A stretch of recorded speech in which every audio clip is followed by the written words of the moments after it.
Penderitaan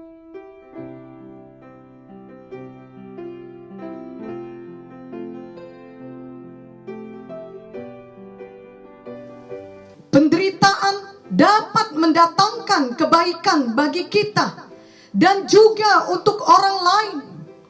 Marilah kita membaca Roma 8 ayat 28. Kita tahu sekarang bahwa Allah turut bekerja dalam segala sesuatu untuk mendatangkan kebaikan bagi mereka yang mengasihi Dia, yaitu bagi mereka yang terpanggil sesuai dengan rencana Allah. Yang dimaksud dengan segala sesuatu di dalam ayat ini tentunya berarti termasuk segala penderitaan yang kita alami. Tuhan dapat membuat itu semua mendatangkan kebaikan bagi kita. Kebaikan yang utama adalah kita semakin bergantung kepada Tuhan dan kita semakin bertumbuh untuk selalu melihat perkara yang kekal. Dengan kata lain, kita memiliki mata kekekalan. Kita juga semakin diubahkan untuk memiliki karakter Kristus di dalam hidup kita. Ada kisah mengenai seorang anak Tuhan yang berasal dari Amerika, di mana ia dipenjara di sebuah negara lain oleh karena pemberitaan firman yang dilakukannya di negara tersebut. Selama ini ia telah mengajarkan kepada orang lain bahwa Bapa di sorga adalah Bapa yang baik, dan ia mengharapkan ketika ia akhirnya dipenjarakan oleh karena pemberitaan Injil, maka ia akan tetap baik-baik saja sekalipun ia berada di dalam penjara. Namun ternyata ia tidak mengalami seperti yang diharapkannya itu. Ia mendapatkan banyak serangan panik selama di penjara tersebut. Hampir setiap malam ia bermimpi buruk. Berbagai penyakit mulai menyerang tubuhnya, dan ia mengalami klaustrofobia selama ia di penjara, yakni ketakutan yang berlebihan terhadap ruangan sempit atau tertutup. Tetapi hal yang paling membuatnya menderita adalah setan terus-menerus menyerang pikirannya dengan berkata, "Di manakah Bapamu yang baik itu? Jika Tuhanmu memang Bapa yang baik, di manakah ia sekarang?" Tetapi kemudian anak Tuhan ini mengambil keputusan untuk tetap percaya kepada Tuhan dan tetap bergantung kepada Tuhan. Ketika ia dihadapkan kepada pengadilan di negara itu untuk ketiga kalinya, ia mampu menyampaikan dengan jelas berita keselamatan. Dengan berani ia memakai kesempatan tersebut untuk memberitakan tentang Tuhan Yesus. Dan ia mendeklarasikan ayat firman Tuhan di hadapan banyak orang, yakni Matius 5 ayat 11 sampai 12. "Berbahagialah kamu jika karena aku kamu dicela dan dianiaya, dan kepadamu difitnahkan segala yang jahat. Bersukacita dan bergembiralah, karena upahmu besar di sorga. Sebab demikian juga telah dianiaya nabi-nabi yang sebelum kamu." Jadi sebuah penderitaan yang sedang dialaminya membuatnya menjadi seseorang yang jauh lebih baik, yakni seseorang yang mampu melihat yang tidak kelihatan. Ayat firman dari 2 Korintus 4 ayat 17 sampai 18 benar-benar menjadi kehidupannya. Marilah kita juga membacanya. "Sebab penderitaan ringan yang sekarang ini mengerjakan bagi kami kemuliaan kekal yang melebihi segala-galanya, jauh lebih besar daripada penderitaan kami. Sebab kami tidak memperhatikan yang kelihatan, melainkan yang tak kelihatan. Karena yang kelihatan adalah sementara, sedangkan yang tak kelihatan adalah kekal." Kita dapat mengatakan bahwa anak Tuhan ini memiliki mata kekekalan, karena ia melihat upah yang kekal yang menantinya di sorga.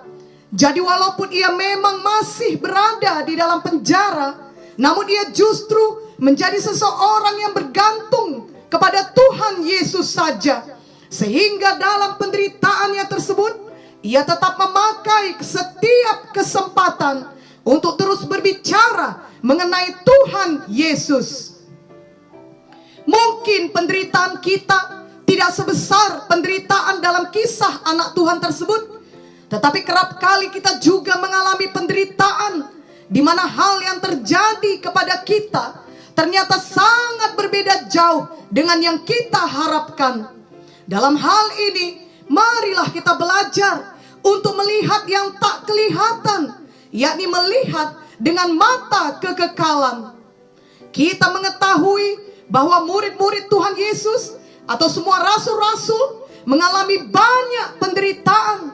Lalu mengapakah mereka tetap setia, bahkan tetap bersuka cita, seperti halnya Paulus dan Silas yang bernyanyi di dalam penjara, ataupun Petrus yang tertidur lelap di dalam penjara? Bukankah mereka sangat menderita? Tentunya ini disebabkan karena mereka dapat melihat yang tak kelihatan. Dan itulah juga sebabnya banyak anak Tuhan pada zaman dahulu, bahkan mungkin juga di masa sekarang ini, yang rela martir untuk Tuhan. Semua mereka itu sudah memiliki mata kekekalan. Mereka dapat melihat bahwa mereka akan menerima upah yang kekal. Mereka dapat melihat bahwa mereka kelak akan menerima mahkota mereka. Dalam Ibrani 11 ayat 27 tentang Musa dituliskan, karena iman maka ia telah meninggalkan Mesir dengan tidak takut akan murka raja. Ia bertahan sama seperti ia melihat apa yang tidak kelihatan. Jadi Musa bertahan karena ia melihat apa yang tidak kelihatan. Kerap kali penderitaan yang kita alami mendatangkan kebaikan bagi kita dalam hal kita bertumbuh untuk dapat melihat hal-hal yang tidak kelihatan. Kita bertumbuh memiliki mata kekekalan sama dengan tokoh-tokoh Alkitab lainnya, seperti yang tertulis dalam seluruh Ibrani pasal 11 tersebut. Di dalam penderitaanlah kita dapat belajar untuk bergantung sepenuhnya kepada Tuhan dan benar-benar tetap percaya kepada Tuhan. Kita merendahkan hati dan menyerahkan diri kita sepenuhnya kepada Tuhan yang Maha Tahu. Yesaya 55 ayat 9 berkata, seperti tingginya langit dari bumi, demikianlah tingginya jalanku dari jalanmu, dan rancanganku dari rancanganmu.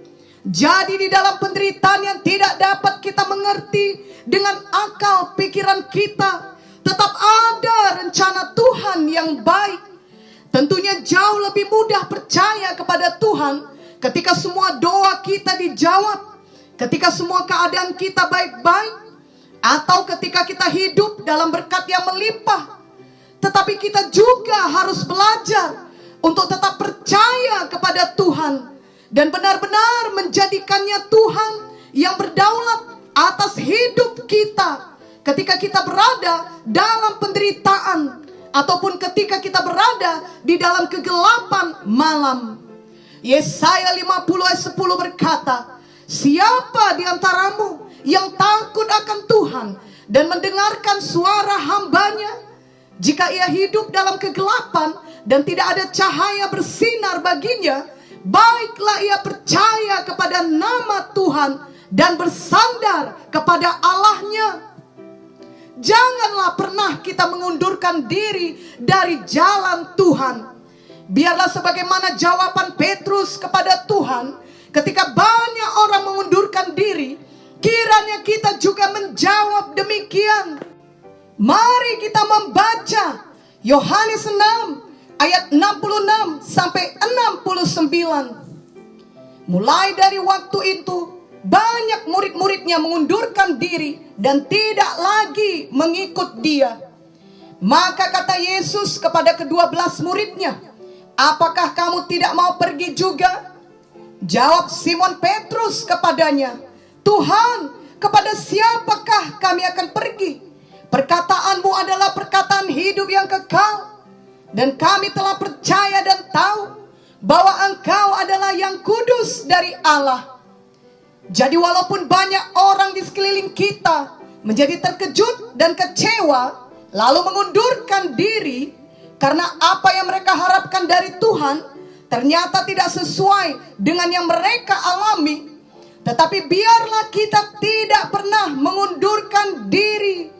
Sebaliknya kita berkata bahwa kita tidak akan pergi kemanapun, karena kita tahu dan kita percaya bahwa hanya Tuhan dan firman-Nya lah yang memberikan hidup yang kekal kepada kita. Ingatlah firman Tuhan dalam Wahyu 12 ayat 11 yang berkata, dan mereka mengalahkan Dia oleh darah anak domba dan oleh perkataan kesaksian mereka, karena mereka tidak mengasihi nyawa mereka sampai ke dalam maut. Dan Matius 16 ayat 25 yang berkata, karena barang siapa mau menyelamatkan nyawanya, ia akan kehilangan nyawanya. Tetapi barang siapa kehilangan nyawanya karena aku, ia akan memperolehnya.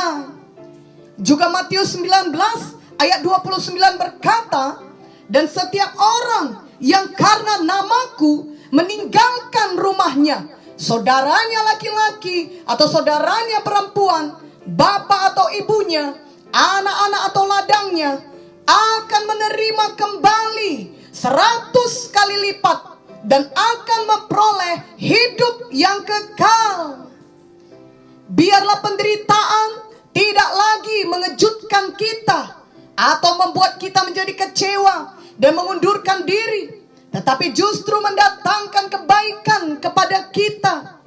Kiranya Yusuf di dalam Alkitab yang mengalami banyak penderitaan dapat menjadi teladan bagi kita. Dia mengalami hal-hal yang sungguh berbeda jauh dengan apa yang dalam mimpinya. Tuhan sungguh baik untuk mengaturkan kisah Yusuf tertulis di dalam kitab Kejadian, yakni dalam kitab paling awal, untuk mengajari kita bahwa sejak awal pun penderitaan bukanlah hal yang perlu mengejutkan kita, dan bahwa penderitaan dapat dipakai Tuhan untuk mendatangkan kebaikan bagi kita, bahkan juga kelak bagi orang lain yang dapat kita jangkau dengan kehidupan kita, seperti halnya yang terjadi dalam kehidupan Yusuf. Dari Alkitab kita dapat mempelajari kehidupan Yusuf untuk menjadi teladan bagi kita. Yusuf adalah seorang yang sangat dikasihi ayahnya, hidup dengan begitu nyaman, memiliki mimpi menjadi penguasa atas keluarganya. Namun pada suatu hari seluruh hidup Yusuf berubah oleh karena tindakan saudara-saudaranya yang iri kepadanya. Yusuf tidak menyadari bahwa saudara-saudaranya selama ini pun telah membenci ia. Saudara-saudaranya tersebut bersepakat hendak membunuhnya. Mereka pun melemparkan Yusuf ke dalam sumur. Namun kemudian mereka mendapat ide untuk menjual dia sebagai budak. Apakah ketika hal itu terjadi, lalu Yusuf tenang saja, penuh kedamaian, dan mengetahui bahwa semuanya akan mendatangkan kebaikan baginya? Tentu saja tidak. Kejadian 42 ayat 21 sesungguhnya telah menggambarkan apa yang dikatakan Yusuf ketika hal itu terjadi. Mereka berkata seorang kepada yang lain, betul-betullah kita menanggung akibat dosa kita terhadap adik kita itu. Bukankah kita melihat bagaimana sesak hatinya ketika ia memohon belas kasihan kepada kita, tetapi kita tidak mendengarkan permohonannya. Itulah sebabnya kesesakan ini menimpa kita. Jadi ketika itu terjadi, Yusuf sangat sesak hatinya. Ia tentunya berteriak, memohon belas kasihan dari abang-abangnya, tetapi mereka tidak mau menolongnya, dan mereka memang bermaksud mencelakakannya. Juga dalam Mazmur 105 ayat 18 dituliskan juga mengenai penderitaan Yusuf ketika dijual sebagai budak. Mereka mengimpit kakinya dengan belenggu, lehernya masuk ke dalam besi. Jadi janganlah merasa kecil hati jika kita juga melakukan hal yang sama seperti Yusuf ketika kita sedang berada di dalam penderitaan yang hebat. Yusuf sesak hatinya, Yusuf memohon belas kasihan. Yusuf tentunya dipenuhi ketakutan saat kakinya dibelenggu dan lehernya masuk ke dalam besi. Yusuf tidak pernah diperlakukan demikian. Hampir menyerupai perlakuan kepada hewan yang dibelenggu. Selama ini ia memakai jubah indah pemberian ayahnya, lalu sekarang ia dibelenggu, ia menjadi budak. Betapa paniknya Yusuf, betapa besarnya syok yang dialaminya dalam sekejap mata akibat perbuatan saudara-saudaranya. Kita juga dapat mengalami syok yang besar dalam sekejap mata. Misalnya satu telepon yang menyampaikan kabar buruk yang dapat mengubah seluruh hidup kita. Satu kunjungan kepada dokter yang menyatakan penyakit yang kita derita sangat parah dapat mengubah seluruh hidup kita. Satu bencana yang terjadi tiba-tiba yang dapat mengubah seluruh hidup kita. Semua hal itu dapat terjadi dalam sekejap mata. Namun ingatlah kisah Yusuf. Betapa besar pun penderitaannya, Tuhan tetap menyertainya. Dan Yusuf berakhir menjadi penguasa yang dipakai Tuhan untuk menyelamatkan hidup banyak orang lainnya. Tuhan juga mau menyertai kita dalam setiap penderitaan kita, dalam setiap langkah hidup kita. Cerita hidup kita dan masa depan kita ada dalam tangan Tuhan. Walau ada orang-orang di sekitar kita dan ada setan yang mau menghancurkan kehidupan kita, tetapi itu semua tidak akan berhasil. Mereka tidak akan dapat menghancurkan rencana Tuhan yang baik di dalam kehidupan kita. Seperti halnya yang terjadi kepada Yusuf. Tuhan menyertai Yusuf ketika ia di rumah Potifar. Dan Tuhan juga menyertai Yusuf ketika ia berada di dalam penjara oleh karena difitnah oleh istri Potifar. Kelihatannya secara mata badani keadaan Yusuf tidak bertambah baik. Ia justru semakin menderita sebab tidak ada kepastian bahwa Yusuf dapat keluar dari penjara itu. Namun Tuhan tetap bekerja di balik layar untuk kebaikan Yusuf. Kita semua haruslah percaya bahwa Tuhan juga tetap bekerja di balik layar untuk kebaikan kita. Walaupun mata badani kita belum melihat adanya perubahan yang berarti, atau justru mata badani kita melihat keadaan kita bertambah buruk. Pada suatu hari Firaun mendapat mimpi dan tidak ada seorang pun yang dapat mengartikannya. Di saat itulah Yusuf kemudian dipanggil untuk menghadap Firaun. Yusuf pun mengartikan mimpi Firaun tersebut dan memberikan usul yang baik kepadanya. Maka sejak saat itu kehidupan Yusuf berubah drastis. Mari kita membaca Kejadian 41 ayat 37 sampai 42. Usul itu dipandang baik oleh Firaun dan oleh semua pegawainya. Lalu berkatalah Firaun kepada para pegawainya, mungkinkah kita mendapat orang seperti ini, seorang yang penuh dengan roh Allah? Kata Firaun kepada Yusuf, oleh karena Allah telah memberitahukan semuanya ini kepadamu, tidaklah ada orang yang demikian berakal budi dan bijaksana seperti engkau. Engkaulah menjadi kuasa atas istanaku, dan kepada perintahmu seluruh rakyatku akan taat. Hanya tahta inilah kelebihanku daripadamu. Selanjutnya Firaun berkata kepada Yusuf, dengan ini aku melantik engkau menjadi kuasa atas seluruh tanah Mesir. Sesudah itu Firaun menanggalkan cincin meterainya dari jarinya dan mengenakannya pada jari Yusuf. Dipakaikannya lah kepada Yusuf pakaian daripada kain halus dan digantungkannya kalung emas pada lehernya. Yusuf kemudian diangkat untuk memiliki kuasa atas seluruh Mesir, dan Yusuf memimpin dengan baik.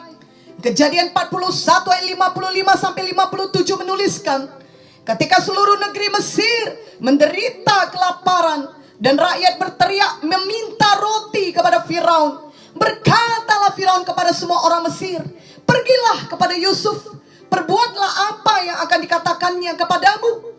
Kelaparan itu merajalela di seluruh bumi.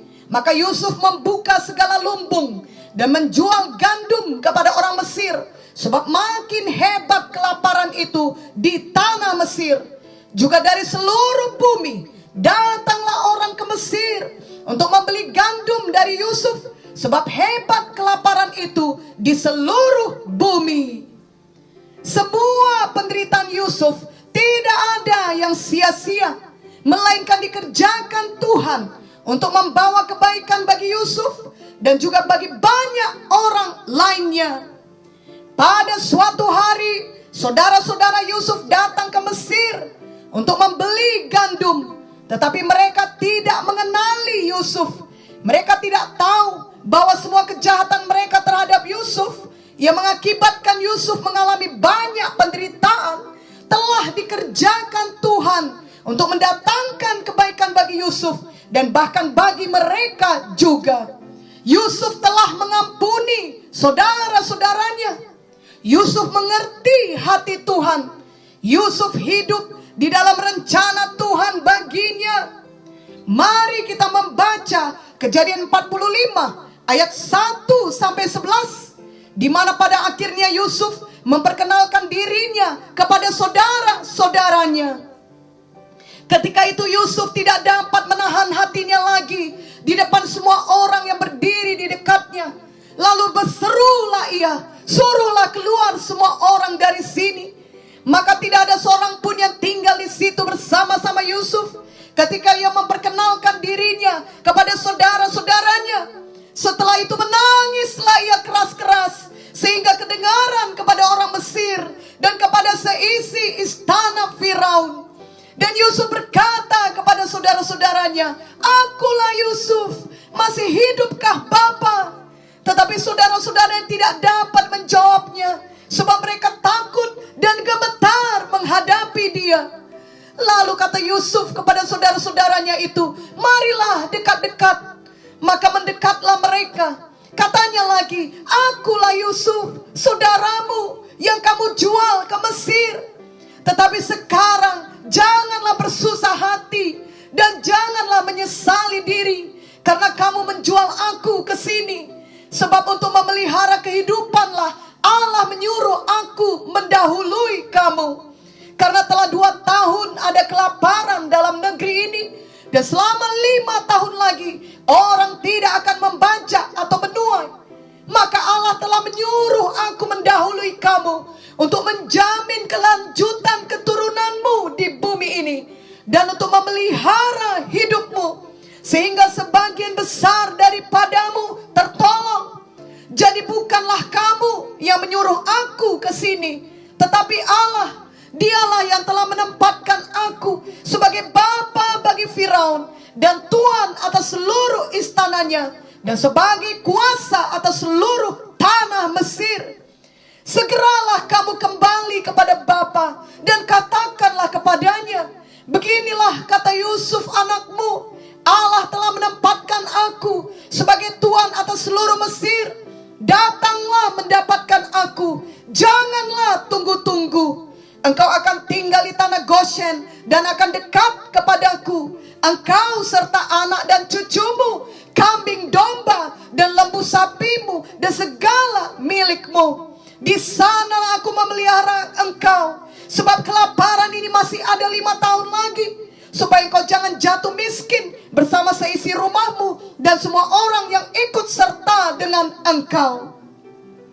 Sangat sulit bagi kita untuk membaca kisah Yusuf sejak dari Kejadian pasal 37 sampai Kejadian pasal 50 tanpa merasa terharu, bahkan tanpa menangis.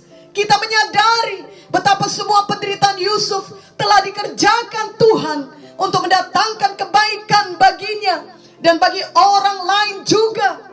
Janganlah lagi kita meragukan kasih dan kuasa Tuhan ketika banyak penderitaan, tragedi, bencana, atau hal-hal sulit lainnya yang kita alami, yang kita tidak dapat mengerti mengapa Tuhan izinkan terjadi, tetaplah memiliki mata kekekalan. Tetaplah maju bersama dengan Tuhan Yesus. Tetaplah jalani hari demi hari dengan iman. Tuhan Yesus terus bekerja di balik layar. Suatu hari nanti kita akan mengerti bahwa semua itu pasti mendatangkan kebaikan bagi kita dan bahkan bagi orang lain juga. Ingatlah Yusuf yang akhirnya dapat berkata dalam Kejadian 50 ayat 20, memang kamu telah mereka-rekakan yang jahat terhadap aku, tetapi Allah telah mereka-rekakannya untuk kebaikan, dengan maksud melakukan seperti yang terjadi sekarang ini, yakni memelihara hidup suatu bangsa yang besar.